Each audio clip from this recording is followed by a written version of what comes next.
আসসালামু আলাইকুম সম্মানিত দেশবাসী এবং প্রবাসী ভাই বোনেরা, আমার আশা করি সব অনেক ভালো আছেন, সুস্থ আছেন। আল্লাহর রহমতে আমি ভালো আছি। তো আজকে একটা মানবিক কাজে চলে আসছি। এই গ্রামটা হচ্ছে আপনার জামালপুর জেলার বকশীগঞ্জ উপজেলার পাখিমারা গ্রাম। তো আমার সঙ্গে একজন বাবা আছেন, তার সঙ্গে ওনার একজন ছেলে। তো আসলেই ওনাদের পরিবারের ঘটনাগুলো শুনলে বা ওনার যে অসুস্থতা এগুলো শুনলে হয়তো আপনাদের কলিজা কেঁপে উঠবে। আর এই ভিডিওটা শুধু তাদের জন্য যারা মানবিক মানুষ আছেন, যারা মানুষকে আর্থিকভাবে টুকটাক হলেও সাহায্য করতে পারেন। হয়তো আমাকে ঘৃণা করতে পারেন, কিন্তু ওনাদেরকে ঘৃণা করা অসম্ভব যদি আপনি মানুষ হয়ে থাকেন। তো আমি ওনাকে নিয়ে এবং ওনার পরিবার নিয়ে কথা বলবো যে ওনার সমস্যাটা কি এবং ওনার পরিবারটা কি অবস্থায় আছে এখন বর্তমানে। তো আপনি কেমন আছেন? আলহামদুলিল্লাহ ভালো আছি। আচ্ছা, এই যে আমি আসার পরে দেখলাম যে আপনি ঘরের মধ্যে শুয়ে চিল্লাফেলা করতেছেন। তো আসলেই বিষয়টা কি, আপনার সমস্যা? আমার সমস্যা, আমার অসুস্থ, পেটে ব্যথা করে, অন্ডকোষ ব্যথা করে, আমি আদর করতে পারি না। আমার স্ত্রী বউ ছিল, সব গেছে আমার থুয়ে, আমার ঘর নাই, দরজা নাই, কিচ্ছু নাই। কে আমি কিভাবে চলি?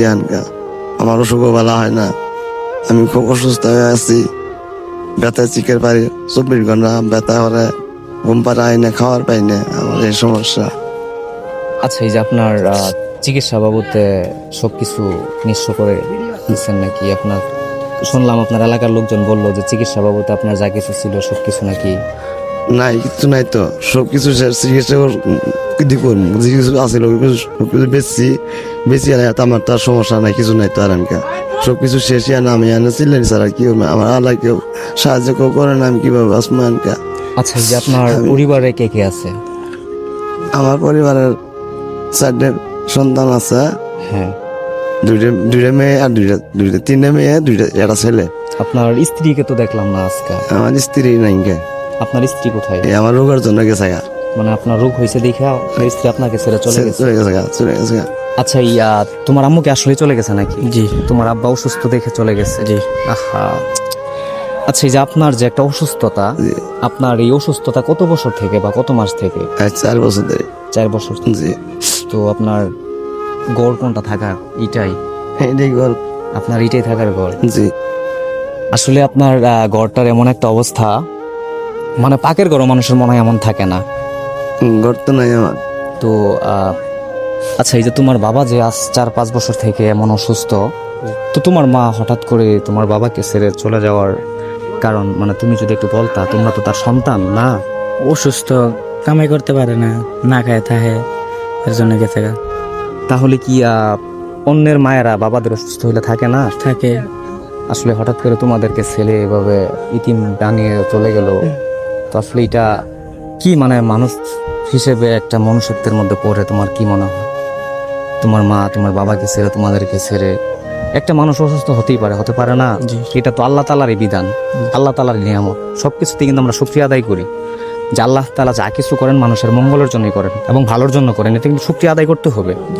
এই যে তোমার মা এত বছর ঘর সংসার করলো, তোমাদেরকে জন্ম দিল, তোমাদেরকে লালন পালন করবে, একটা মানুষ অসুস্থ হতে পারে, মারা যাইতে পারে, তার একটা সংসারের একটা নারী, একটা গৃহবধূ একটা পরিবারকে ছেড়ে চলে যাবে।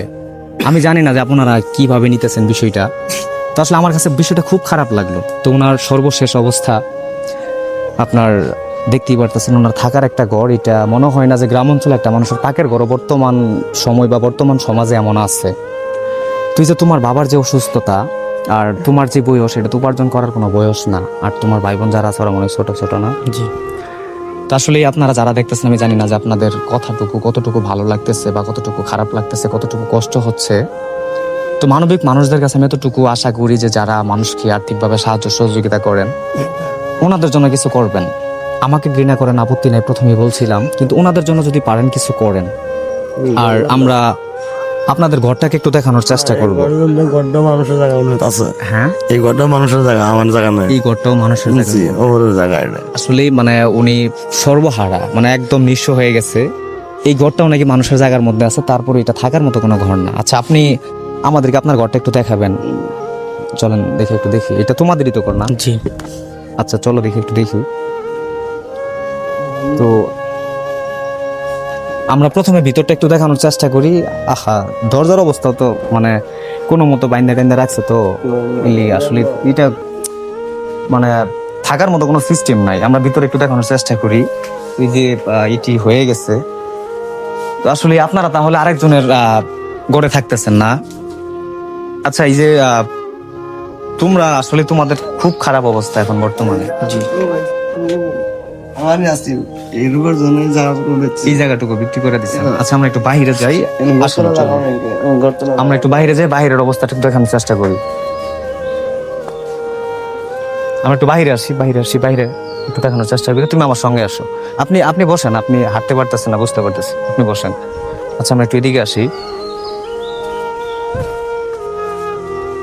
তো কি বলবো, মানুষ মানে এতটা নিঃস্ব হয়। তো আসলেই আল্লাহ তাআলা কি করবেন বা কতটুকু ওনাদের জন্য আপনার মানুষের মাধ্যমে উপকার করবেন বা উপকৃত হবেন ওনারা, জানি না। তো দেখেন পিছনের অবস্থাটাও কিন্তু খুব খারাপ, ওনারা যে থাকবে।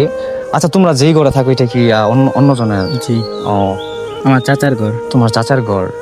আচ্ছা, আসো ওদিকে যাই। তো সর্বশেষ একটা বিষয় আমি সবার উদ্দেশ্যেই বলতে চাই। আমি প্রথমে বলছি, যারা মানবিক মানুষ আছেন, ভিডিওটা শুধু তাদের জন্য। তো এই যে মনে করেন আমার মাধ্যমে আপনার এই কথাগুলা দেশ বিদেশের অনেক মানুষজন দেখলো, তো সর্বশেষ যারা মানবিক মানুষ আছে, মানুষকে লাখ লাখ টাকা ইনভেস্ট করে উপকার করে বা দান করে চিকিৎসা বাবদে, আপনি তখন সর্বহারা এক প্রকার ধরলে আপনার কিচ্ছু নাই, মানুষের কাছে চাইতে তো আপনার লজ্জা নাই। না, তো যারা এই ভিডিওটা আমার মাধ্যমে দেখতেছে, আপনি তাদের উদ্দেশ্যে কি বলতে চান সর্বশেষ? আমাকে দয়া করে আমার জন্য সাহায্য দেন, আমি ভালো হওয়ার চাইতে আমাকে ভালো হবো। আমার দয়া করে আপনারা সাহায্য দেন, আমার সবাই, আমার বাপ ভাই সবাই আমার দয়া করে সাহায্য দেবেন। আমার কেউ নেই, কি আপনারা স্যার, আমার আর কেউ নাই।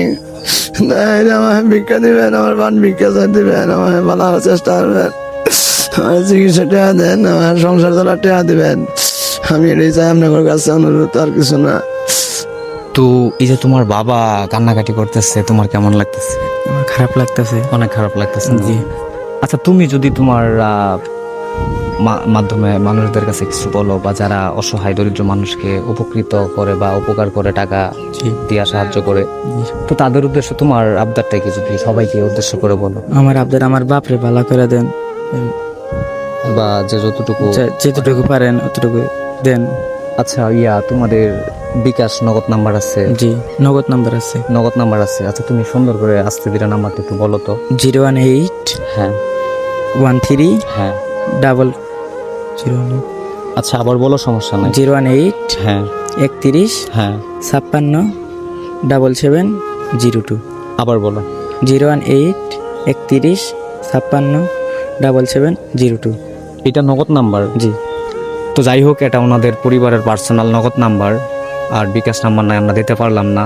আর আপনারা যারা দিতে চান, একটু কষ্ট করে হলেও ওনাদের নগদ নাম্বারে টাকাটা পাঠাবেন। যে যাই পারেন, যতটুকুই পারেন দেওয়ার চেষ্টা করবেন, এবং ওনাদের সঙ্গে সরাসরি কন্ট্যাক্ট করবেন, ওনাদের সঙ্গে কথা বলে তারপর ওনাদের নাম্বারে পাঠাবেন। তো ঠিক আছে, আর সর্বশেষ কিছু বলতে চাই না। আর মানবতার সবসময় জয় হোক, এটাই আশা করি। এবং মানবিক মানুষ যারা আছেন, তারা সত্যিই অনেক উদার মনের মানুষ হয়।